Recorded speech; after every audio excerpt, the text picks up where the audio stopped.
plebiscito, ¿no? Sobre los acuerdos de paz entre el gobierno colombiano y las Fuerzas Armadas Revolucionarias de Colombia, o sea, las FARC, ¿no? Que se ha considerado como uno de los votos más importantes, ¿no? Dentro de Colombia, pero... También de la región. No, por América supuesto. Latina. Pero desgraciadamente gana el abstencionismo, ¿no?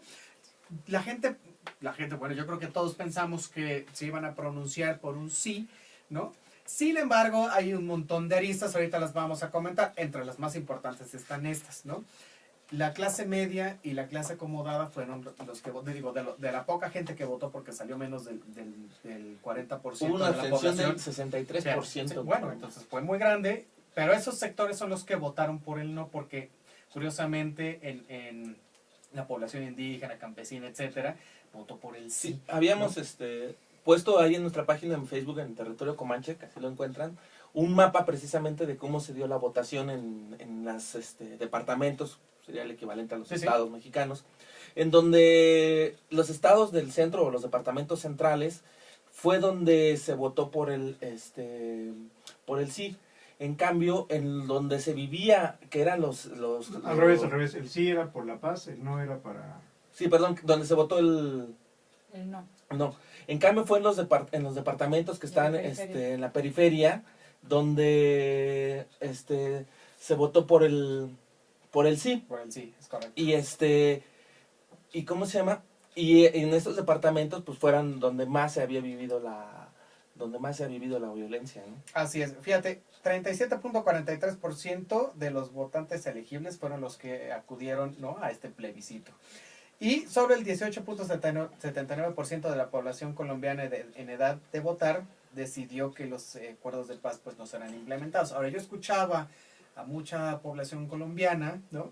Seguramente muchos salieron a votar y no les tocó el conflicto tal cual, pero también las negociaciones que se llevaron con el gobierno colombiano pues le daban mucha manga ancha, ¿no?, a las FARC. Una de las grandes críticas. Es uno de los argumentos que dicen votar en contra de eso, porque oye, no los van a llevar a la cárcel, pueden hacer un partido político, sí, entre otras muchas cosas, ¿no? Le garantizaban la institucionalización política, ya algunos espacios garantizados también dentro del Parlamento colombiano. ¿No?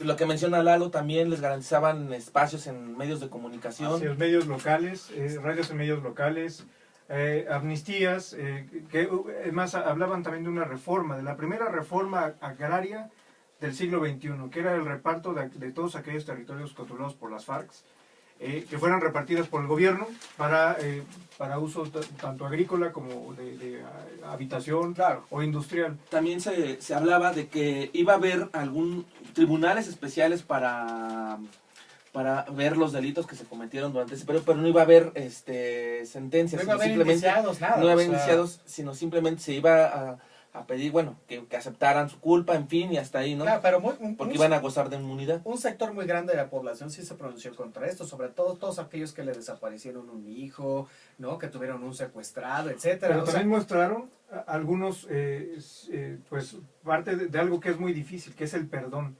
Las víctimas tanto de paramilitares, que, bueno, ahí están los uribistas justamente, sí, pero también los víctimas de las FARC, mostrando pues el perdón, o sea, el abrazar a un grupo de personas que se encargaron de la muerte de algún familiar, es algo muy fuerte. Así es. Pero estaban dispuestos a avanzar justamente en la paz, claro, no una paz a medias o al ahí se va, ¿no? Un poco como lo de Mandela, ¿no? Con el apartheid, sí, etcétera, ¿no? Que esa es una de las enseñanzas, ¿no? De, ok, el perdón, pero es para ver hacia adelante. Hay que decir... Y es muy controversial, por supuesto. Sí, hay varias aristas en este tema. Sobre todo, bueno, como ya lo mencionó René, el tema de la participación. Que el tema de la participación en este plebiscito en Colombia realmente fue muy baja, al igual que baja es la participación que hay en las elecciones en Colombia.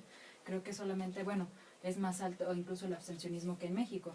Entonces, estos elementos, bueno, para empezar, y además hay por ahí algunos analistas que señalan que la iniciativa, más allá del tema de sí o no a la paz, uno de los temas importantes fue el tiempo que tuvieron para promocionar el tema de la campaña, ¿no?, del plebiscito, que fue muy corto. Entonces el tipo de información que tenían los ciudadanos era muy poco.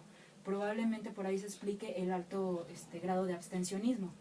Por otro lado, también el tema de que principalmente la oposición, quien hizo campaña precisamente por el no, principalmente, bueno, se basó en que el tema que se promovió era la figura de Santos, o sea, del presidente.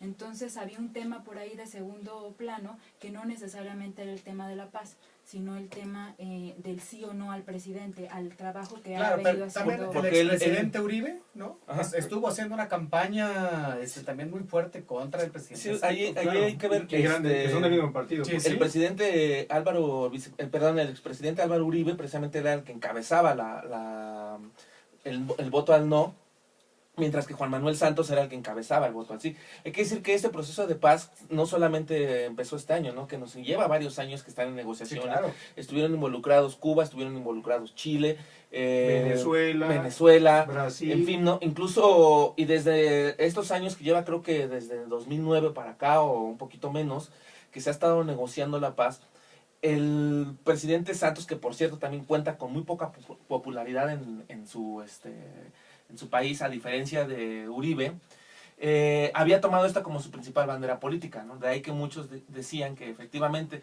más que votar por la paz, era votar esto por Santos, ¿no? A favor de Santos, mejor dicho, lo cual era difícil de llevar a cabo porque precisamente él tiene muy pocos niveles de popularidad en Colombia. Hay que tomar en cuenta quién es este señor Uribe. Bueno, es uno de los mayores asesinos de Colombia.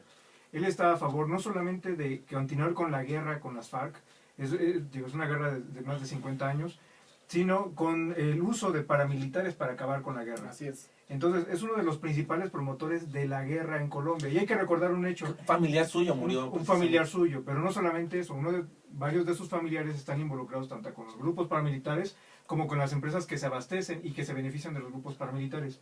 Y hay que recordar que él, hace aproximadamente 7 años, cuando todavía era presidente en funciones, hizo una incursión militar al país de Ecuador, ¿no? Bombardeando lo que él consideraba que eran células de las FARC que operaban desde la cercanía, desde la frontera de Ecuador.